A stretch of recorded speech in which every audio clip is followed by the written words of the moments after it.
যখন নির্বাচন আসে তখন বিরোধী দলগুলি সবসময় তত্ত্বাবধায়ক সরকারের জন্য ভীষণভাবে কান্নাকাটি করে, আবার যখন ক্ষমতায় যায় তখন সমস্ত কিছু ভুলে গিয়ে মানে আবার এটা বাতিল করার যত ধরনের উদ্যোগ নেয়। আমি প্রায়ই বলি, এবং বিখ্যাত লোক ইসে আছে ভলতেয়ারের একটা কথা আছে, গণতন্ত্র মানে কিন্তু সর্বোচ্চ যিনি ক্ষমতাবান তার নিরাপত্তা নিশ্চিত করা না, যিনি দুর্বল তার নিরাপত্তা নিশ্চিত করা। এটা মনে রাখতে হবে, হুটহাট করে একটা চিন্তা করলাম আর করে ফেললাম, এটা কখনো যথাযথ হয় না। আমি শুধু এইটুকুই ব্যাখ্যা দিচ্ছি না, কারণ এই কথাটা কেন বললাম, কারণ ঐক্যমত্যের আলোচনায় আমাদেরকে এরকম মনে হয়েছে যে একটা চিন্তা করলাম, সেইটা এসে কিভাবে একটু সবার সাথে কথা বলে করা যায় তাই। কিন্তু আপনি বিশেষ করে যদি সংবিধান সংশোধনের প্রশ্ন যেমন থাকে বা অন্যান্য গুরুত্বপূর্ণ সংস্কারের প্রশ্নগুলো থাকে, সেইটাকে গভীর পর্যালোচনা করেই করা দরকার। জনাব শামীম কামাল, আপনাকে দিয়ে আলোচনাটা শুরু করি। যেমনটি বলছিলাম, পঞ্চদশ সংশোধনীর রায় হাইকোর্টের 4টি বিষয় আপিল বিভাগে বহাল থাকলো। এর মধ্য দিয়ে কি শুধু তত্ত্বাবধায়ক সরকার ব্যবস্থা ফিরলো, নাকি সংবিধান ব্যাখ্যার নতুন দৃষ্টান্তও তৈরি হলো? কিভাবে দেখছেন? আমি মনে হয় খুব আন্তরিকভাবে এই সরকারকে প্রথম ধন্যবাদ জ্ঞাপন করতে চাই যে এটি একটি অত্যন্ত ইতিবাচক একটি দিক। তত্ত্বাবধায়ক সরকারের দাবি দীর্ঘদিনের, যখন নির্বাচন আসে তখন বিরোধী দলগুলি সবসময় তত্ত্বাবধায়ক সরকারের জন্য ভীষণভাবে কান্নাকাটি করে, আবার যখন ক্ষমতায় যায় তখন সমস্ত কিছু ভুলে গিয়ে মানে আবার এটা বাতিল করার যত ধরনের উদ্যোগ নেয়।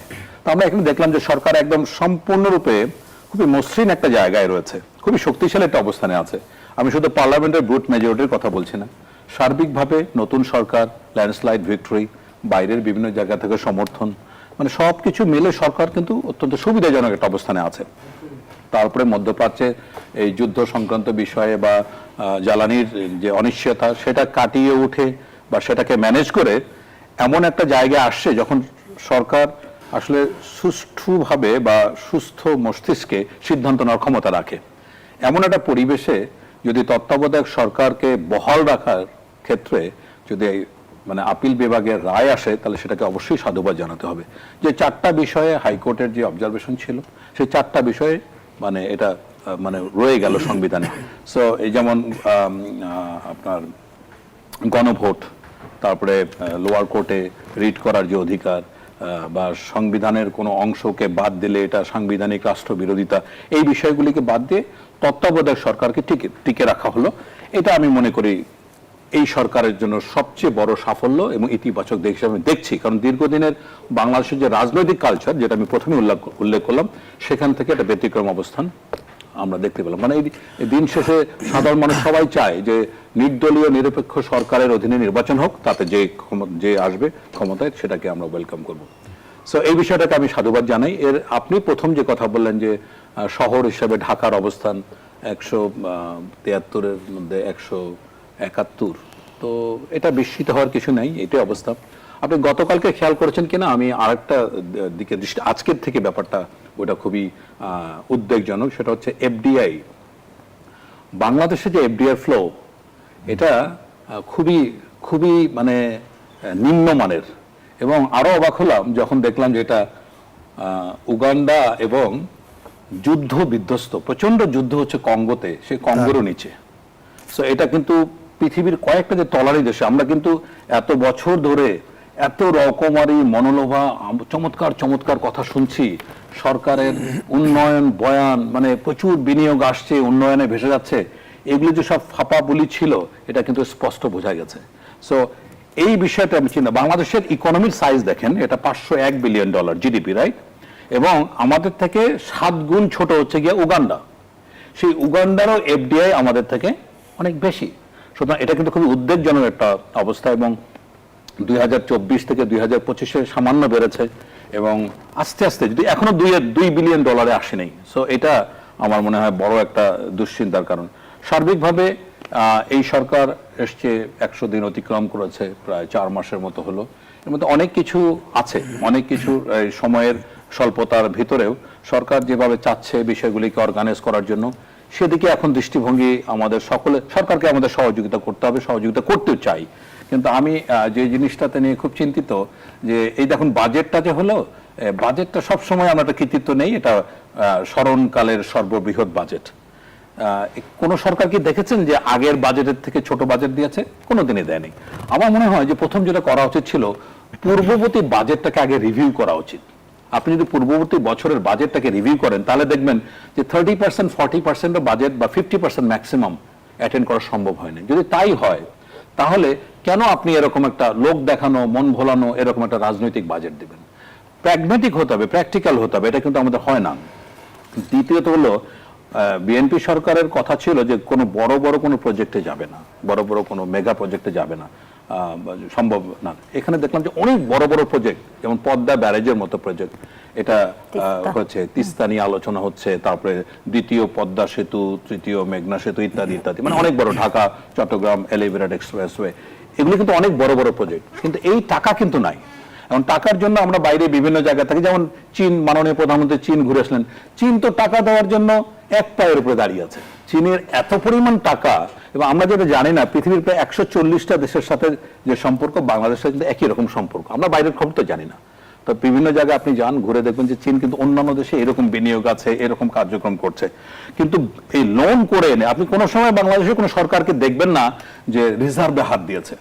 এটা কিন্তু খুবই ইম্পর্টেন্ট। আপনার তখনই আমি আপনাকে কৃতিত্ব দেব যদি আপনি বৈদেশিক যে ঋণ আছে এটা যদি আপনি আস্তে আস্তে, অলরেডি 78 or 79 বিলিয়ন ডলার আমাদের লোন আছে, এবং তারপরে এখন যদি বাইরের থেকে লোন নিয়ে আসে আপনি লোন করে ঘি খাবেন, এটা কোনোভাবেই অ্যাপ্রিসিয়েটেড না। তো এখন এই সরকারের বড় বড় মেগা প্রজেক্টগুলো, যেরকম সামাজিক সুরক্ষায় সরকার একটা বড় ব্যয় করেছে, এটা আমার দৃষ্টিতে এটা অপচয়। কারণ কোন জাতিকে যদি আপনি এভাবে সামাজিক সুরক্ষা দেন, সে সাহায্য নির্ভর জাতি হয়ে যাবে, এবং আপনি কোনোদিন এই চাহিদাটা শেষ করতে পারবেন না। আপনি দেখুন এই যে বাণিজ্য বাজেটের যে আপনার টাকা সংগ্রহ কিভাবে করবে, যে টার্গেটটা এনবিআর মানে ঠিক করেছে লক্ষ্যমাত্রা, তা কিন্তু 30% অ্যাচিভ করতে পারবে না। সো সবকিছু মিলে এই বাজেট কিন্তু বাস্তবে একটা বড় একটা চ্যালেঞ্জ হয়ে যাবে। এর পাশাপাশি যে রাজনৈতিক চ্যালেঞ্জগুলি আছে, দেখুন পৃথিবীতে অনেক দেশ আছে যাদের মধ্যে, এবং ভারতে দেখেন আপনি, এক জায়গা থেকে আরেক জায়গায় কোনো মিল নাই, তাদের ভাষা, তাদের সংস্কৃতি, তাদের নায়ক নায়িকা পর্যন্ত চেঞ্জ হয়ে যায়। আপনি পাকিস্তান, ভারতে যান, আপনি কেরালাতে যাবেন, অমিতাভ বচ্চনকে চেনে না, তাদের নায়ক নায়িকা সব ঘুড়িওয়ালা, মশলা ইত্যাদি ইত্যাদি। সো এই যে একটা কালচার, মানে ডিভিশন, বাংলাদেশ পৃথিবীর কিন্তু একটা ইউনিক নেশন, যেখানে হোমোজেনিয়াস, সবাই এক ভাষায় কথা বলে, একরকম সংস্কৃতি, এক ধরনের চিন্তা ভাবনা করে। কিন্তু আমাদের এই দেশের মধ্যে এত বেশি ডিভিশন, শতধা বিভক্ত, স্বাধীনতা পক্ষের শক্তি, বিপক্ষের শক্তি, সামরিক অসামরিক, ধনী গরিব, রিকশাওয়ালা, প্রত্যেকটা জায়গায় আপনি ডিভিশন। এত ডিভিশন থাকলে এই জাতি কোনো দিনের সামনে আগাতে পারবে না। জাতীয় ঐক্য এখন সবচেয়ে গুরুত্বপূর্ণ। এই বিষয়টা যদি আমাদের কোনো রাজনৈতিক দল কিন্তু এই কাজটা মানে প্রজ্ঞার সাথে, দেশপ্রেমের সাথে বা সিনসিয়ারলি এই কাজটা করে নেই। শামীম কামাল, জাতীয় ঐক্য প্রতিষ্ঠায় এই মুহূর্তে সবচেয়ে বড় চ্যালেঞ্জ কি, সেই আলোচনায় ফিরবো আমরা পরবর্তী অংশে। অসংখ্য ধন্যবাদ জানাচ্ছি অধ্যাপক ডক্টর স্নিগ্ধা রিজওয়ানা। যেমনটি আইনমন্ত্রী জানিয়েছেন, আগামী নির্বাচন তত্ত্বাবধায়ক সরকারের অধীনে করা এই সরকারের রাজনৈতিক অঙ্গীকার। এর ফলে বিগত সময়ে আমরা নির্বাচন কেন্দ্রিক যে জটিলতা দেখেছি, যে বিতর্ক দেখেছি, তার অবসান ঘটবে। দেখেন, এটা একটা পজিটিভ ভাইব দেয়, যেমনটি ব্রিগেডিয়ার শামীম বললেন আমাদেরকে। তো এখানে যেটা হয়েছে যে এই পুরো ব্যাপারটার ক্ষেত্রে সবচেয়ে গুরুত্বপূর্ণ বিষয় কি, আমি প্রায় একটা প্রশ্ন করি যে অভ্যুত্থান হয় না, অভ্যুত্থানে আসলে আমরা কি পেলাম? মানে এটা কিন্তু যেহেতু জুলাই মাস, হ্যাঁ, দেখেন 69-এর অভ্যুত্থান আমাদের একটা দেশ দিয়েছে, মানে আমরা একটা রাষ্ট্র পেয়েছি। তারপরে আপনি এরশাদ বিরোধী যেই ছিল, অভ্যুত্থান ছিল, তখন কিন্তু আমাদের গণতান্ত্রিক চর্চারও কিন্তু একটা প্র্যাকটিস হয়েছে। এখন জুলাইয়ের যে গণঅভ্যুত্থান হয়েছে, সেই অভ্যুত্থানে আসলে ওই অর্থে এখন পর্যন্ত, এটা দুঃখজনক, 2 বছরের পরে আমার হাতে এইরকম একটা বক্তব্য নাই যে আমার কাছে এটা আছে। কিন্তু আমি প্রত্যাশা করি একটা জিনিস এখনো সম্ভাবনা আছে, সেটি হচ্ছে গণতান্ত্রিক চর্চার প্র্যাকটিস, অর্থাৎ নিয়মিত বিরতিতে আপনি একটি সুষ্ঠু নির্বাচন পরিচালনা করবেন, এবং এই নিয়মিত বিরতিতে সুষ্ঠু নির্বাচন পরিচালনা করার পুরো গণতান্ত্রিক চর্চার যে প্র্যাকটিসটা ছিল, এই প্র্যাকটিসটা আসলে দেখেন, আমরা যতটা যে গুম হত্যা ইত্যাদিতে নিয়ে যত আমাদের কথা আছে, মনোযোগ আছে, তার থেকেও বেশি মনোযোগের বিষয় হচ্ছে বিগত সময়ে গণতান্ত্রিক চর্চার কোনো ব্যবস্থাই আসলে ছিল না। এটা কিন্তু আমাদের মনোযোগের অভাব। এই যে ভাই বললেন না একটা কথা, যে আপনার এই যে জাতিগতভাবে আমাদের আসলে কেন এত সমস্যা হচ্ছে, এত বিভেদ, এর একটা গুরুত্বপূর্ণ রিজন কিন্তু এই বোর্ডের মধ্যেও থাকা, যে আসলে গণতন্ত্র চর্চা তো দূরের কথা, গণতন্ত্র বলতে আমরা কি বুঝি, এটা আমরা বুঝি কিনা, এটা একটা প্রশ্ন। আমি প্রায়ই বলি, এবং বিখ্যাত লোক আছে ভলতেয়ারের একটা কথা আছে, গণতন্ত্র মানে কিন্তু সর্বোচ্চ যিনি ক্ষমতাবান তার নিরাপত্তা নিশ্চিত করা না, যিনি দুর্বল তার নিরাপত্তা নিশ্চিত করা। তো এই রাষ্ট্র কি কখনো দুর্বলের নিরাপত্তা নিশ্চিত করতে পেরেছে কিনা সেটা একটা প্রশ্ন। আপনি তত্ত্বাবধায়ক সরকার নিয়ে প্রশ্ন করেছেন, আমি প্রত্যাশা রাখি যে তত্ত্বাবধায়ক সরকার আসাতে একটা মাঠের একটা সমক্ষমতা নিশ্চিত হবে বলে ধারণা করা হয়, এবং সেই জায়গাটা থেকে ইলেকশনটা হতে পারে, সময় মতো হবে, এই প্রত্যাশা থেকে আমি সাধুবাদ দিতে চাই। কিন্তু আমি এটাও বলতে চাই যে ওই যে বললাম, দুর্বলকে সবসময় দুর্বলের পক্ষে থাকা, মজলুমের পক্ষে থাকা, নিপীড়িতের পক্ষে থাকা। দেখেন, আপনি বিভেদের কথা বলছেন, কিন্তু একটা জিনিস খেয়াল করে দেখেন, যা কিছু আমি পরিবর্তন করতে চাইলাম, আমি যদি সেটি পরিবর্তন না করে তারা যেটা করেছে আমি সেটার আরেকটা রিপ্লেসমেন্ট ঘটাই, তাহলে তো আমি তার থেকে এক্সাম্পলটা সেট করতে পারবো না।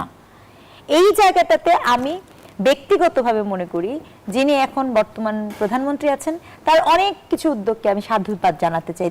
তিনটা ভালো কথা আমি না বললেই না। আমি শুনেছি যে ওভার রিসেন্টলি খুব কম, সামান্য তিনি সরকারি কোষাধ্যক্ষে 10% তার মূল বেতনের একটা অ্যামাউন্ট দেন, এবং উনি অন্যদেরকে বলেছেন, আই জাস্ট লাভ ইট। মানে এটা আমি ব্যক্তিগত জায়গা থেকে মনে করি এটা একটা ওই যে গুড উইল, কি হবে থেকে ইম্পর্টেন্ট হচ্ছে ওই আরবিক ভাষায় বলেছে ইনামালা আমানুল বিনিয়াতি, মানে আমার নিয়তটা কি, গরিব মানুষকে যে আমি করব, সেই জায়গাটাতে আমি এই জিনিসটা মনে করি। কারণ আপনি মনে করে দেখেন, বিগত সরকারের সময়ও কিন্তু প্রধানমন্ত্রীর এরকম উন্নয়ন তহবিল ছিল, এবং বিভিন্ন ত্রাণ যখন পাওয়া যেত সেখানে আবার লেখা থাকতো অমুকের পক্ষ থেকে, তখন ওটা নিয়ে আমরা অনেক কথা বলতাম, এটা তো আমাদের টাকাই আমাদের পক্ষ থেকে আসতেছে। তো এই জায়গাগুলো একটা ভালো জিনিস আছে, কিন্তু গণতান্ত্রিক চর্চার পরিসরটা আসলে আমাদের সকলের মিলে তৈরি করতে হবে, যেটা আসলে এখনো নাই। সেটি রুট লেভেল পর্যন্ত পৌঁছানো আসলে কতটা চ্যালেঞ্জ? একেবারেই না। আপনি যে সময় মনে করেন, যেমন আপনি এই যে এখন আপনার যে দেখছেন না ধাওয়া পাল্টা, এই যে 2 দিন আগে যে ককটেল বিস্ফোরণ হলো এনসিপির সাথে, হ্যাঁ, আচ্ছা, উনি কিন্তু একজন বিরোধী দলীয় চিফ হুইপ, তাই না? আচ্ছা, বিস্ফোরণ হওয়ার সাথে সাথে প্রথম কথা হচ্ছে কোনোভাবে ককটেল বিস্ফোরণ হওয়া উচিত না, এটা একদম স্পষ্টত। ককটেলের রাজনীতি, গুম খুনের রাজনীতি, মব সন্ত্রাসের রাজনীতি, এই 3 রাজনীতি বন্ধ না করলে গণতন্ত্র তো দূরের কথা, কোন দল আসলো আর না গেল তাতে কিন্তু কিচ্ছু যায় আসবে না। কিন্তু এই 3 রাজনীতি তো কন্টিনিউ আছে। এখন আপনার কেউ বলছে ককটেল মানে বানিয়েছে, what ever it is, fact হচ্ছে ককটেলটা আমার এই রাষ্ট্রে ওখানে তৈরি হলো কিভাবে, আর ওখানে গেলই বা কিভাবে, প্রশ্ন কিন্তু এটা।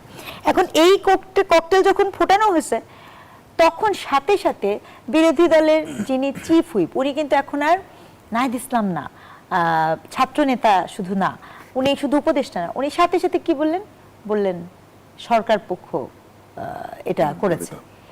এটা কি কোনো বিবেকবান মানুষ বলতে পারে? উনি কেন বললেন?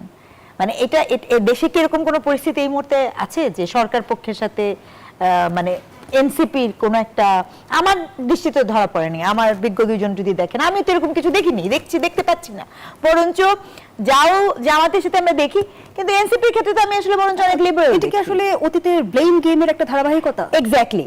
আর সেটাই যদি হয়, অর্থাৎ কোনো কিছু না করে আমি যখন এটা বলবো, দেখেন আমি দুটোকেই কিন্তু সমালোচনা করছি। আমি বলতে চাই না ওই 21শে আগস্টে যে গ্রেনেড হামলার মতো করেও আমি কথা বলতে চাই না যে ওই সময় কে হামলা করেছে, নিজেরা প্লট সাজিয়েছিল, আমি এটাও বলতে চাই না, আমি ওনাদেরটাকেও এটা বলতে চাই না। আমি যেটা বলতে চাই, যে কোনো একটা জিনিস হলে আপনি দায়িত্বশীল, আপনি নাগরিক, এবং সরকার তার একটা সুষ্ঠু তদন্ত হবে, যদি এটা সাজানো হয় তার বিচার হবে, যদি সাজানো না হয় তার বিচার হবে। এবং সবচেয়ে বড় কথা, আমার রাষ্ট্রে ককটেল কি ভাই আমার আপনার বাসায় খেলার জিনিস না তৈরি করার জিনিস?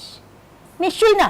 তাহলে ওইটা তৈরি হচ্ছে মানে হচ্ছে আপনার নিরাপত্তা ব্যবস্থা জোরদার না, সহজ কথা।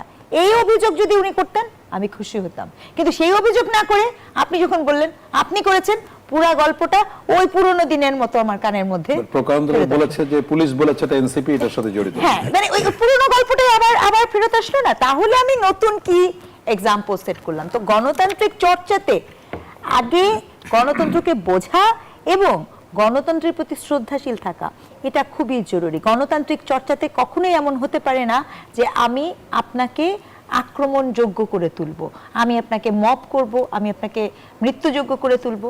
এটা কখনো গণতান্ত্রিক চর্চা নয়। গণতান্ত্রিক চর্চা আপনার মত আপনি দিবেন, আমার মত আমি দিব, জনগণ ঠিক করবে কার মত গ্রহণযোগ্য। অসংখ্য ধন্যবাদ জানাচ্ছি ডক্টর স্নিগ্ধা রিজওয়ানা।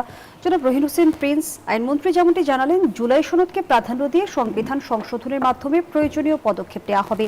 তার ভাষায় রায়ে 54টি বিষয়ে বলা হয়েছে জুলাই সনদকে প্রাধান্য দিয়ে এই 54টি বিষয়ে পদক্ষেপ নেওয়া হবে। কিন্তু বর্তমান রাজনৈতিক বাস্তবতা যদি আমরা তুলে ধরি, আমরা দেখছি যে রাজনৈতিক দলগুলোর মাঝেই তীব্র মেরুকরণ চলছে সংবিধান কেন্দ্রিক। এই বাস্তবতায় সমন্বয় করাটা কতটা চ্যালেঞ্জিং? আমি ওই কথার সাথে একটু ওই পঞ্চদশ সংশোধনের তত্ত্বাবধায়ক সরকারের আলোচনাটা আমি একটু করতে ইন্টারেস্টেড, সেটা একটু বলি এবং ভিন্ন চোখে আমি একটু এটা যা ফ্যাক্ট বুঝতে হবে সেটা একটু বলি। তার আগে ওই কথাটা খুব ছোট করে সারি, যে উনি কি 54টা বিষয়ে বলেছেন সংস্কার এবং তার বাস্তবতা।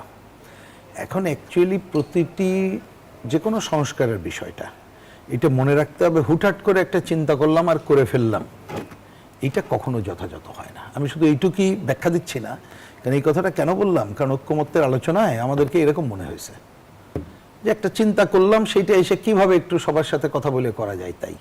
কিন্তু আপনি বিশেষ করে যদি সংবিধান সংশোধনের প্রশ্ন যেমন থাকে বা অন্যান্য গুরুত্বপূর্ণ সংস্কারের প্রশ্নগুলো থাকে, সেইটাকে গভীর পর্যালোচনা করেই করা দরকার।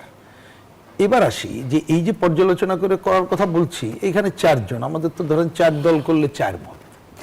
তা আপনারটা তো আশা করে লাভ নাই। আপনি কোনটা করবেন হচ্ছে ঠিক আছে, এর মধ্যে যতটুকু ঐক্যমত্য হয়েছে সেটা করবেন, অথবা আপনি ক্ষমতায় গেছেন, আপনি যেটা করতে চান জনগণকে আস্থায় নিয়ে বা তার সম্মতি নিয়ে পারলে করবেন, না হলে ভুল পদক্ষেপ হবে, এইটুকুই।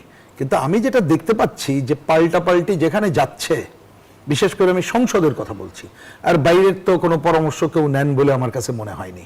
সুতরাং সেই জায়গায় ওই যতটুকু বিএনপি আশা হয়তো আগের বার করেছে, এখনও সে হিসাব নিকাশ করবে যে কতটুকু তার স্বার্থের জায়গা থাকে এবং কতটুকু জনতুষ্টিবাদী ধারা থাকে, সেইটুকুই তারা করার দিকে হয়তো ধীরে সুস্থে আগাবে। তবে আমি ধীরে সুস্থে আগানোর পক্ষে আরো বিবেচনা করি। তো আমি একটু আসি যে এখানে যে আজকে আপনি যে প্রধান 2টা পয়েন্ট বলেছেন, যদি এই 2টার একটু স্পেসিফিক আলোচনা খুবই গুরুত্বপূর্ণ, বসবাসযোগ্য ঢাকা আর এবং পঞ্চদশ সংশোধনের ব্যাপারে। কিন্তু এইখানে আমি একটু ভিন্ন চোখের কথা, কারণ এই ক্ষেত্রে আমাদের দেশের মানুষ ভুলে যায়, তরুণ প্রজন্ম জানে না, তাদেরকে জানা দরকার। প্রথম কথা, এটা তো ভালো খবর, পঞ্চদশ সংশোধনের অনেক কিছু যা আছে সেটা তারা করেছে, কিছু রেখেছে রাজনীতির জন্য। তার মধ্যে যে 2টা হাইলাইটেড হচ্ছে যে নির্বাচনটার সময় তত্ত্বাবধায়ক সরকার আর গণভোট আমরা চেয়েছি, তত্ত্বাবধায়ক সরকার এখন প্রয়োজন আমরা বলেছি। আমি আমার কথা বলছি, আমাদের দল, আমরা যদিও ওই শব্দটাকে এইভাবে করার পক্ষে, যদিও সেটা আমি যাচ্ছি না, যেটা আছে থাকুক, যে নির্বাচনকালীন নির্দলীয় নিরপেক্ষ তদারকি সরকার। তাহলে কংক্রিট করলে তত্ত্বাবধায়ক সরকারের যে লুফলগুলো থাকে দীর্ঘায়িত করা অন্যগুলো, ওইগুলো যাতে রদ করা যায়, এটা হচ্ছে জেনারেল পজিশন। আর নিশ্চয়ই এটা যদি সংবিধানে পুনর্বহাল হয়, আগামী নির্বাচন যে এটার মধ্যে হবে, মানুষের চাওয়া, এটা ঠিকই আছে, এটা নিয়ে কোনো দ্বিমত নেই। কিন্তু কথাটা কি দেখেন, আমরা কি রাজনৈতিক দল এবং কি সংস্কৃতির এত বড় বড় লেকচার মারতেছি করতেছি, 5 বছর দেশ চালাবো, তারপরে একটা ভালো নির্বাচন দিয়ে আমরা যে জিতবে তার হাতে ক্ষমতা হস্তান্তর করতে পারবো না, বা আমি জিতলে ক্ষমতা নিতে পারবো না। এটা কি একটু ভেবে দেখেছেন? তাহলে 5 বছর যেই ক্ষমতায় গেল, তার মানে আমরা সেই সক্ষমতা গড়ে তুললাম না, আমরা সেই পলিটিক্যাল কালচার করলাম না, কোনো কিছু করতে পারলাম না।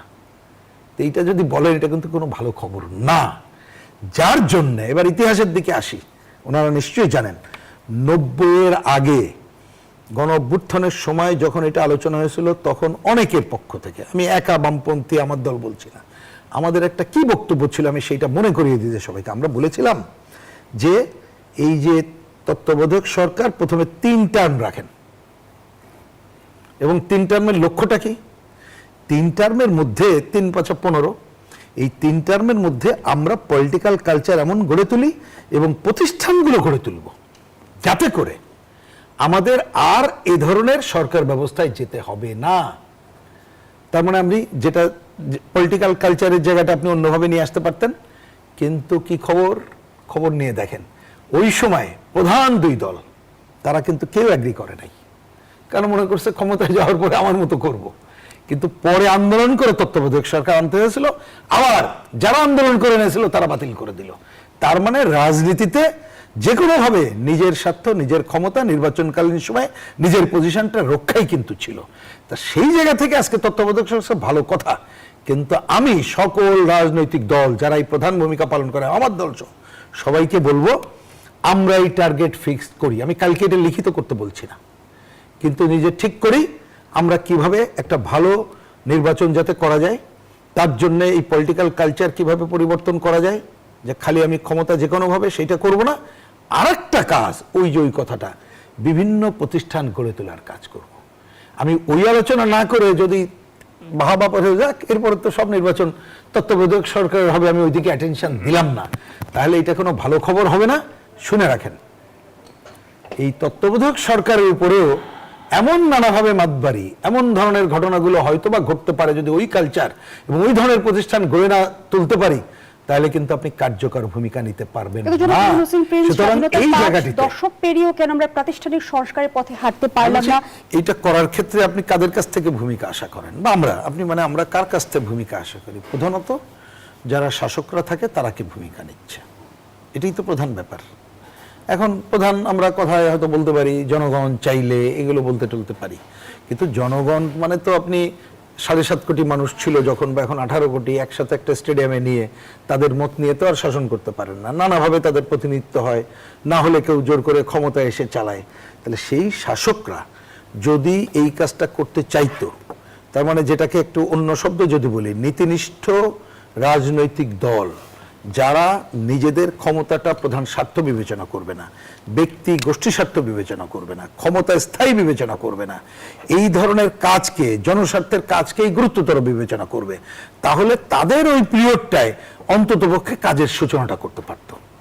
এইটাই হচ্ছে আমি বুঝি জেনারেল ফর্মুলা। ওনারা আরো বলতে পারবেন, এই যে আমাদের ম্যাডাম, তিনি অনেক গবেষক, উনি ওনার মতো করে এই কথা বলবেন। তার মানে এই কাজটা হয় নাই। আমি তো সহজ অঙ্কে, ওই অঙ্কে আমার ফর্মুলা বলে, সে বীজগণিতের অঙ্ক বলেন, যাই বলেন, যারা বিভিন্ন সময় ক্ষমতায় ছিল তারা ওই অর্থে নীতিনিষ্ঠ রাজনীতি পরিচালনা করে নাই, জনস্বার্থে এই কাজগুলো ভাবে নাই, নিজের স্বার্থ, গোষ্ঠী স্বার্থ, দলীয় স্বার্থ ওটাই বিবেচনা করেছে। এবং জনগণকে আমরা অনেক সময় যথাযথ মেসেজ না দিয়ে আমার বিবেচনায় চোখে ঠুলি পরিয়ে রেখেছি। আমি যার জন্য এই যে ছোট কথা বললাম, দেখেন, হ্যাঁ নিঃসন্দেহে আমি এটা 100 বার বলছি, কারণ এইবারও আমাদের মুভমেন্টের অন্যতম ছিল যে তত্ত্বাবধায়ক সরকারের অধীনে নির্বাচন হোক, যেটাকে আমি বলেছি ওইটা যাতে কোনো অপব্যবহার না হয়। আমাদের কংক্রিট পজিশন হচ্ছে নির্বাচনকালীন তদারকি সরকার শব্দটা হতে পারলে ভালো, তা সেটা শব্দ নিয়ে আমি তর্ক করব না। তাহলে সেই জায়গাতে আমরা যদি মানুষকে এখন একটা ট্যাবলেট গিলাই, এই যে তত্ত্বাবধায়ক সরকার হয়ে গেছে আর সব যেন দুধে ধোয়া হয়ে যাবে, তাহলে কিন্তু ভুল পদক্ষেপ হবে। এই জন্যে ওই যে কথাগুলো বললাম আরো এর সাথে যুক্ত করাই, যে আমরা এই ধরনের কাজগুলো যদি না করি তাহলে কিন্তু করতে পারবো না। জাস্ট একটা ছোট উদাহরণ দিই, ধরুন বোঝার জন্য, আমরা এবার একটা পার্লামেন্ট নির্বাচন করলাম। হ্যাঁ, এই পার্লামেন্ট নির্বাচনকে তো আমরা সবাই মেনে নিয়েছি, অগ্রহণযোগ্য বলতে পারবো না, কিন্তু আপনি শেষে দেখছেন, এখন দেখলাম এই যে বিরোধী দল, মুক্তিযুদ্ধ বিরোধী হিসাবে যারা খ্যাত, তারা বলছে এটা নাকি তারা জিততো, তাদেরকে হারাই দেওয়া হয়েছে। অন্তর্বর্তী সরকার সেই ষড়যন্ত্রের অংশ ছিল, অন্তর্বর্তীকালীন সরকার ষড়যন্ত্র করছে। আর পার্লামেন্টে তো আমরা শুনলাম যে অন্তর্বর্তীকালীন সরকারের ভেতরে এনসিপি আর কেনারে জামাত, আমরা কেনা জানে যে তারাই তো ছিল। এবং সর্বশেষ বেশি দূরে যাওয়ার দরকার নেই, যখন আমাদের আদালতের অনেকে রিজাইন করলো, কি ওই যে অ্যাটর্নি ডেপুটি জেনারেল সবাই বললো ওরা নাকি সব জামাতি। তার মানে তারাই এখন বলছে। আবার এইখানে অনেকেই জানেন কতগুলো আসনের ব্যাপারে এটা তো বলাই আছে, তারা আসলে জিতেছে হয়েছে, কিন্তু সরকারি দল এখন যারা ক্ষমতায় তাদের অনেকেও এগুলো বলেছে। তো এই সবগুলো আপনি হয়তো কংক্রিট ফর্মে তো ঠিক করতে হবে।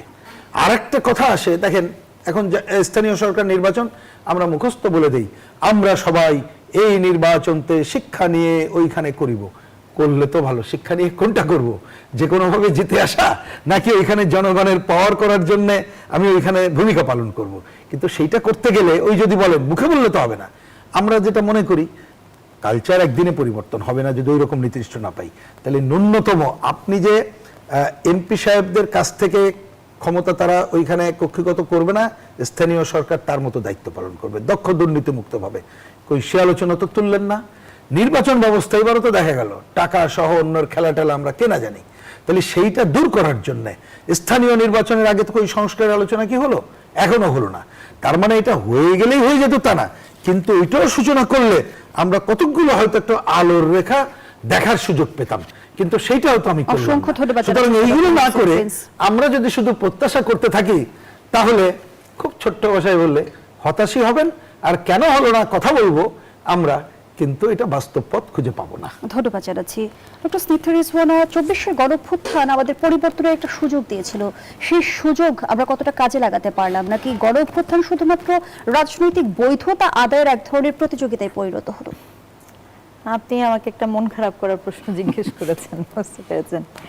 মন খারাপ করার প্রশ্নটা কেন, মানে 24-এর গণ অভ্যুত্থানে যে জন আকাঙ্ক্ষা ছিল, যে গণজোয়ার ছিল, দেখেন once in a blue moon পৃথিবী, কিন্তু পৃথিবীর খুব কম জাতি রাষ্ট্র এরকম সুযোগ পায়, আমি যেটা দেখতে পাই, মানে খুব কম। এটা এমন না যে প্রতিটা জাতি রাষ্ট্র এরকম একটা প্রক্রিয়ার মধ্যে দিয়ে যায়, বুঝছেন? ফ্রেঞ্চ রেভলিউশন যেরকম হয়েছিল, ঠিক আছে, যে একটা একটা একটা হিউজ চেঞ্জ, ঠিক আছে, কিন্তু সেটা বিপ্লব ছিল, সেটার একটা পরিকল্পনা ছিল, সেটা একটা দর্শন ছিল, ফিলসফি ছিল। 24-এর ঘটনাটা শুনতে খুব খারাপ লাগবে, বাট বাস্তবতা হচ্ছে এটা একটা অঘটন ঘটে গেছে, বুঝতে পারছেন? মানেন বা না মানেন, আমার ধারণা ওই 24-এর কেউ প্রস্তুতি ছিল না যে আসলে আমি দেখবো যে যিনি তৎকালীন প্রধানমন্ত্রী ছিলেন তিনি হঠাৎ নাই হয়ে যাবেন, তারপরে আপনার স্পিকার নাই হয়ে যাবেন, স্বরাষ্ট্রমন্ত্রী, মানে যা আছে সব নাই হয়ে যাবেন, নাই হতে হতে এমনকি বাইতুল মোকাররমের খতিবও নাই হয়ে যাবেন। এটা একটা অদ্ভুত জাতি রাষ্ট্র, মানে আপনি আমাকে বুঝিয়ে বলেন, বুঝলাম যে নাই হয়েছেন, কিন্তু খতিব কেন পালাই গেছিল এটা আমি আজও বের করতে পারি না। মানে দলীয়করণ কোন পর্যায়ে পৌঁছে গেছে সেটারও নিশ্চিত একটি বার্তা। অবশ্যই, এবং এই জন্যই বললাম যে একটা রাষ্ট্রে আপনি এরকম এই মাত্রার দলীয়করণ করলে যে পরিণত হবে। এবং আরেকটা কথা আমি আপনাকে বলি, যেদিন তুমি ডামি ইলেকশনটা হয়েছিল 24-এ, আমি বিশ্বাস করি না যে আসলে তৎকালীন যিনি প্রধানমন্ত্রী ছিলেন শেখ হাসিনা, তিনি আসলে জানতেন না যে তার পরিণতি কোন দিকে যাচ্ছে। তুমি ডামি ইলেকশন যখন হয়, সেইটার পরিণতি যেদিকে যাবে, এটা তো মনে হয় মানে যে কোনো একটা মানুষের রাজনৈতিক প্রয়োজন হয় না। তাহলে এইটা না আমাকে এখন অনেক বেশি ভাবায় যে তাহলে কি ওনারা এই প্রিপারেশন নিয়ে রেখেছিলেন নাকি, যে মানে আমি এইরকম পরিস্থিতিতে পড়লে আমি এই ঘটনাটা ঘটবো। কারণ ওই ইলেকশনটা ইটসেলফ একটা মানে গণতন্ত্রের জন্য, জনগণের জন্য একটা চপটঘাত ছিল তুমি ডামি ইলেকশনটা, এটা কিন্তু সত্য। এখন বাস্তবতা হচ্ছে 24, আপনি যে প্রশ্ন করলেন যে 24 আমাকে কি দিয়েছে, 24 আমাকে একটা, ওই যে বললাম আমি প্রত্যাশা করতে পারি, কিন্তু 24 আমাকে বেদনা দিয়েছে, 24 আমাকে মব দিয়েছে। আপনার শুনতে যেমনই লাগুক, 24 আমাকে মব দিয়েছে, 24 আমাকে আতঙ্ক দিয়েছে। 24 সবচেয়ে বড় যে জিনিসটাকে আমাকে দুঃখ দিয়েছে সেটা হচ্ছে স্বপ্ন দেখতে ভয় পাওয়া। মানুষ কিন্তু স্বপ্নের উপরে বাঁচে, আকাঙ্ক্ষার উপরে বাঁচে, এটা হচ্ছে দুঃখের কথা বলছি। কিন্তু তার মানে কিন্তু এইটা না যে সেই ত্যাগগুলোকে আমি স্বীকার করছি না, কারণ ওটা আমাকে আরো বেদনার্ত করছে। ওই যে 1400 মানুষের রক্ত, হ্যাঁ, এটা তো আপনার ভীষণ রকমের বেদনার বিষয় আমার জন্য। সেই রক্তের জাস্টিফিকেশন কি কোথায় ছিল? সেই রক্তগুলো কি আসলে মবের জন্য দেওয়া হয়েছিল? সেই রক্তগুলো কি এই বোধের জন্য দেওয়া হয়েছিল যে আমার পুরা জাতি রাষ্ট্র একটা ফার রাইটিস্ট একটা গ্রুপের কাছে চলে যাবে, আমি জুই, আপনি, আমরা মেয়েরা হঠাৎ করে চিন্তা করতে শুরু করে দিব আসলে কি আমি রাস্তায় নিরাপদে যেতে পারবো, এখানে কি ঠিক মতো বসতে পারবো, এই বাইরের থেকে যাই, এই বোধ তো আমার কিন্তু আসেনি কখনো। মেয়েদের পোশাক নির্ধারণ করবে অন্য কেউ, মেয়েরা ঠিক পড়লো কিনা সেটা নিয়ে কথা হবে, এইসব নিয়ে কথা হচ্ছে। এবং বিশ্বাস করেন, আমি আমার ব্যক্তিগত অভিজ্ঞতার কথা বলি যে আমি কখনো ভাবতে পারি নাই যে 24-এর পর এমন পরিস্থিতি তৈরি হয়েছে, আমার কিন্তু চিন্তা করতে হয়েছে আমি কি এই টিপটা পরবো কি পরবো না। এই জায়গাটাতে আমাকে তো এই বেদনা আমি কোথায় রাখবো? এটা তো একটা ছোট বেদনা, আমি বলছি, মানে এটার জন্য তো এটা ছিল না। আকাঙ্ক্ষাটা কি ছিল? আকাঙ্ক্ষা ছিল ন্যায্যতার, আকাঙ্ক্ষা ছিল সততার, আকাঙ্ক্ষা ছিল হচ্ছে আমার অধিকারের আকাঙ্ক্ষা। কিন্তু আমি আসলে হিসাব মিলাতে পারি না যে অধিকারটা আমার ছিল, সেই অধিকারটা কবে কখন সেই ক্ষমতাই তো লোকজনের অধিকারে পরিণত হলো। কোটা না মেধা বলার মধ্য দিয়ে কেন কিভাবে এই ছাত্র জনতা কোটাতেই নেতা বনে গেলেন, এই ব্যাখ্যা আমি আজও বুঝতে পারলাম না। অসংখ্য ধন্যবাদ আমি জানাচ্ছি শিক্ষক, ডক্টর স্নিগ্ধা আমার রেজওয়ানা। ছাত্রদেরকে আমি কেন ক্লাসরুমে পেলাম না, কেন আমি মামার বাড়ির আবদার শুনলাম, আমি পরীক্ষা দেব না।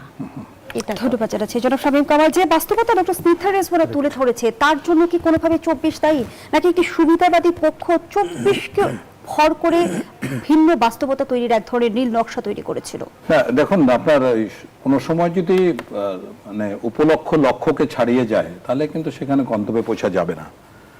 আচ্ছা, আজকে উভয় বিজ্ঞ আলোচক আমি বলবো, প্রিন্স ভাই বলেছেন যে আসলে যদি এটা প্রাতিষ্ঠানিকরণ না হয় গণতন্ত্র, তাহলে কোনোদিন গণতন্ত্র আসবে না। আমি সকলের অবগত জানাতে চাই যে বড় বড় রেভলিউশনগুলো হয়েছে, ফ্রেঞ্চ রেভলিউশন বলেন, গ্রেট রেভলিউশন অফ ইংল্যান্ড বলেন, ইরানের রেভলিউশন বলেন, বলশেভিক রেভলিউশন, এগুলো যেগুলো সব মোটা দাগে কয়েক লক্ষ তো বিপ্লব হয়েছে সারা পৃথিবীতে, তার মধ্যে 7-8টা বিপ্লবকে আমরা সফল ধরতে পারি। এই বিপ্লবগুলি হওয়ার পরে প্রথম যেটা হয়েছে, বৈপ্লবিক সরকার গঠিত হয়েছে। আবার যেটা বললেন ফ্রেঞ্চ রেভলিউশন, টেনিস কোর্টে বসে 20শে জুন শপথ নিয়েছে আমরা উঠবো না এখান থেকে যতক্ষণ পর্যন্ত লিবার্টি ফ্র্যাটার্নিটি না আসবে, এবং একদিকে গিলোটিনে ফাঁসি হচ্ছে, একদিকে এখানে আইন প্রণতি হচ্ছে। এবং দেখুন, একটা করে সফল বিপ্লবের এইটা অর্জন করতে লাগে 200 থেকে 250 বছর। তারপরে প্রিন্স ভাই অত্যন্ত আশাবাদী বলেন যে অ্যাটলিস্ট শুরুটা হোক। একইভাবে আপা যেভাবে, স্নিগ্ধা আপা যেভাবে আপনার হতাশ হচ্ছেন, চিন্তা করতে পারছেন যে তার পার্সোনাল ইয়েটা মানে আশঙ্কার জায়গাটা উনি টিপ করতে পারবেন কিনা, ওই পর্যন্ত চলে গেছে। তো যাই হোক, এখন আমরা আশাবাদী এবং খুশি যে আজকে উনি টিপ করে আসছেন, মানে পরিবেশটা অনেকটাই মানে সহনীয় পর্যায়ে আছে। এর মূল কারণটা কি? খুবই আক্ষেপ করে আপা বলছেন, আমিও সেই আক্ষেপে বলতে চাই, এভাবে আর কতদিন? আপনি খেয়াল করে দেখেন, বাংলাদেশে 10 বছর পর পর এরকম একটা করে আন্দোলন বা বিপ্লব হয়। আপনার স্বাধীনতার পরে 75-এ যে টার্মোয়েল গেল, 90-তে হলো, 2006-এ গেল, আবার 2024-এ গেল, মানে 10 বছর পর পর এরকম একটা ম্যাসিভ আপহিবল একটা হয়, গণ অসন্তোষ বা বিক্ষোভ হয়। এরপরে কি হয়? ভূমিধস বিজয় নিয়ে একটা করে রাজনৈতিক দল আসে। যে দলগুলো রাজনৈতিক ভূমিধস নিয়ে আসে, এরা আবার ভূমিধস পরাজয় নিয়ে ঝাঁটাপেটা হয়ে বের হয়ে যায়। বাংলাদেশের অনেক কারণটা কি জানেন? কারণ হচ্ছে একটা, আমরা সঠিক জিনিস চিনতে পারি না। আপনি বানরের সামনে টাকা রাখবেন এবং কলা রাখবেন, বানর কলা পিক আপ করবে, কারণ বানর জানে না যে টাকা দিয়ে অনেক কলা কেনা যায়। সো আমাদের অবস্থা হচ্ছে জাতিগতভাবে এমন একটা জায়গায় আমরা বারবার একই ভুল আমরা করছি। সুতরাং এই জিনিসগুলিকে আপনি যখন এই যে 24-এর যে আন্দোলন হলো, প্রত্যেকটা আন্দোলন বিপ্লবের তো কিছু অর্থনৈতিক কারণ থাকে। এবার এটার মূল কারণ, এই আন্দোলন যদি এক কথা বলেন, যে একটা কারণ বলেন, আমি বলবো অর্থনৈতিক কারণ। মেধা বা কোটা কোত্থেকে আসলো? কর্মসংস্থান, দারিদ্র, সেখান থেকে, এই কোটা বিরোধী আন্দোলন থেকে আসলো। তো এই যে আন্দোলনটা হলো, এই আন্দোলনের ফলে বিপ্লব যখন অর্জন মানে সফলতা আসলো, তারপরে কি অর্থনৈতিক সংস্কারটা হয়েছে আমাকে বলেন? কোনো সংস্কার হয়নি। তারপরে বৈপ্লবিক সরকার এবং সাংবিধানিক সরকারের মধ্যে একটা আকাশ পাতাল তফাৎ আছে। আমাদের না হয়েছে বৈপ্লবিক সরকার, না হয়েছে সাংবিধানিক সরকার। এই আইনমন্ত্রী যেমনটি বলেছেন, আমাদের এক পাশে ফ্যাসিবাদ, অন্য পাশে মৌলবাদ। মৌলবাদের উত্থানের পেছনে কি কারণ থাকতে পারে? মৌলবাদের উত্থান হয়েছে আমি এটাতে বিশ্বাস করি না। আমি এখন যেটা দেখতে পাচ্ছি যে বিএনপি এবং জামাত ইসলাম খুব মিলেমিশে আছে। তাদের ভয় একটা, আওয়ামী লীগ যদি কোনোদিন পুনর্বাসিত হয়ে রাজনীতি আসে, যেটা সম্ভাবনাকে উড়িয়ে দেওয়ার কোনো কারণ নেই। আমি ডে 1 থেকে বলছি যে আওয়ামী লীগ বিশাল একটি দল, এই দলটা ফিরবে।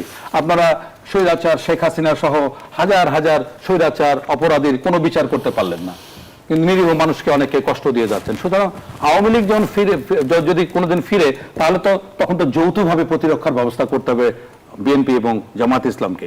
তো সুতরাং আমি তো মৌলবাদের উত্থান কি দেখছি, কি কোন বিষয়টা ঘটলো হঠাৎ করে সেদিন কালেমা খচিত মানে পত্রিকা ছাড়া, পতাকা ছাড়া আমি মৌলবাদের উত্থানমূলক কিছুই দেখতে পাচ্ছি। একটা ভিন্ন বিষয় আপনার কাছে প্রশ্ন রাখতে চাই। আপনার দলকে নিয়ে আমরা দেখতে পাচ্ছি একটি অভিযোগ সামনে এসেছে, বলা হচ্ছে যে আপনার দলের সাথে আইএসআই এর এক ধরনের সংশ্লিষ্টতা রয়েছে। এই বিষয়টিকে কিভাবে ব্যাখ্যা করবেন? যে আপনাকে ধন্যবাদ, এটা অত্যন্ত আমার জন্য খুবই গুরুত্বপূর্ণ প্রশ্ন। আমি গতকালকে দেখেছি যে জনতার দল সহ আরো 2-1টা দলকে উল্লেখ করে জনৈক ভদ্রলোক আমাদের সাথে আইএসআই এবং পাকিস্তান এমবাসির সংশ্লিষ্ট করে একটা অপপ্রচার করেছেন। তো যাই হোক না কেন, আমি যখন রাজনৈতিক দল গঠন করি জনতার দল, প্রথমে আমাকে বলা হলো আওয়ামী লীগের বি টিম, পরে বলল যে বিএনপির দলের সমর্থক, তারপরে বলে রয়ের সমর্থক, ভারতের সমর্থক, এখন আইএসআই।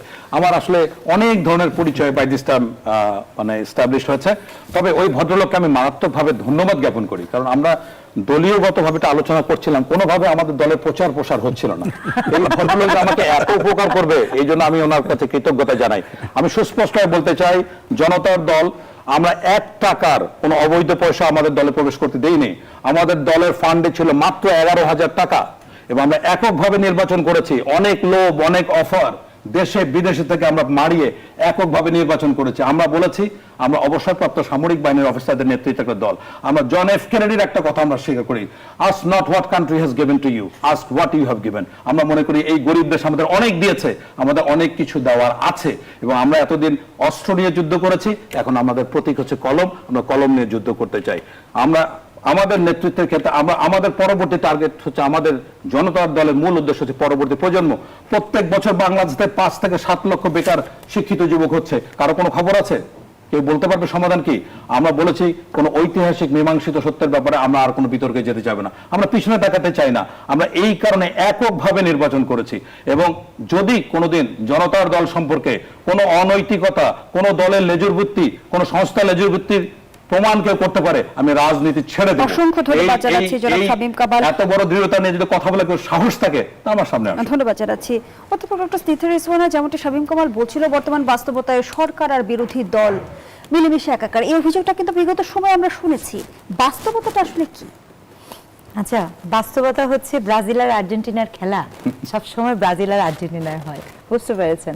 এখন ধরেন, আমি কিন্তু মিন করে বললাম, ব্রাজিল যখন চলে যায় তখন কিন্তু আপনার আর্জেন্টিনার সমর্থকও চায় যে ও শেষ পর্যন্ত থাকুক, কারণ ততক্ষণ খেলার একটা ইস্যু থাকে। এখন খেলা যদি এরকম হয় যে ধরেন আপনার খেলা খেলছে হচ্ছে মানে আর্জেন্টিনা আর হচ্ছে ধরেন উরুগুয়ে, এরকম একটা দলে যখন খেলা চলে, তখন আপনি আপাত দৃষ্টিতে খেলা তো দেখতে পাবেন, কিন্তু তখন আর্জেন্টিনাও তাকে দেখা যায় যে তুমি বলটা পাস করো, তা না হলে তো খেলাটা লোকজন দেখবে না।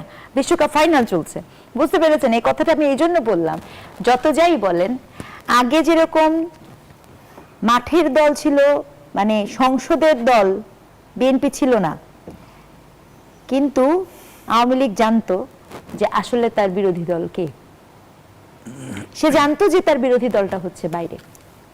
একইভাবে বিএনপি জানে যে অ্যাকচুয়ালি তার প্রতিদ্বন্দ্বী দলটি কে। অসংখ্য ধন্যবাদ জানাচ্ছি অধ্যাপক ডক্টর স্নিগ্ধা রিজওয়ানা। জনাব রহিন হোসেন প্রিন্স, বর্তমান বিরোধী দল কি সত্যিকারের বিরোধী দল হতে পারেনি?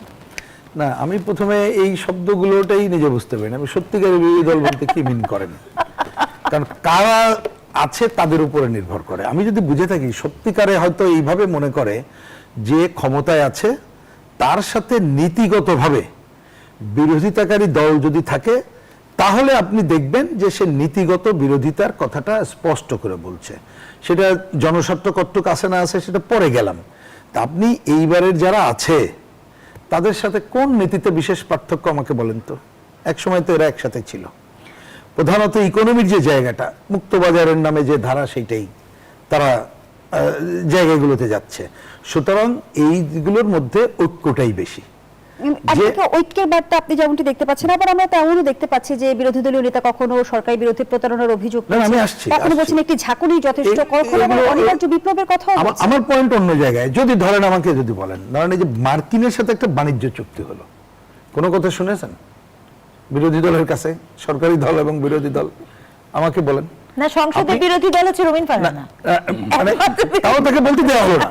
আমি বলছি নীতিগত কোন জায়গায়। ধরেন ইকোনমি, আপনি কি দেখেছেন যে ইকোনমির দর্শনটা কি এটা নিয়ে কথা বলেছে যে বিএনপি তুমি যে দর্শনে করেছো, আমরা মনে করি এই দর্শনের বাইরে এই দর্শনটা করা উচিত ছিল। আজকে যে তথ্যটা, ভয়াবহ তথ্য, ওই যে ভাই উনি শুরুতে তো অনেকগুলো কথা বললেন যে বিগত দিনগুলোতে যেভাবে আমাদের উন্নয়নের ঢাকঢোল আমরা পিটাইলাম অন্তর্বর্তীকালীন সরকারের সময়, আজকে এসে দেখছি কি শেষে আমরা শুনলাম যে সরকারি কি বলে কোনো টাকা দেওয়া হবে না, ই বন্ধ সে বন্ধ, আর আমার বাজেট আলোচনায় ডাউস বাজেট করে অর্থমন্ত্রী তো বলছে 3 বছরে, মানে ভাবটা এরকম 3 বছরে কিছুই দিবার পারুন না আর কি। তাহলে আমি বলি যে তাহলে এই জায়গাগুলোতে একটা যদি নীতিগত বিরোধী দল, মানে আদর্শিক দিক থেকে হতো, আমি যদি বলি আমরা থাকতাম, আমরা হয়তোবা আমরা এর বিকল্প দিকটা দেখাইতে পারবে, কোন বিকল্পটা তারা দেখাইছে।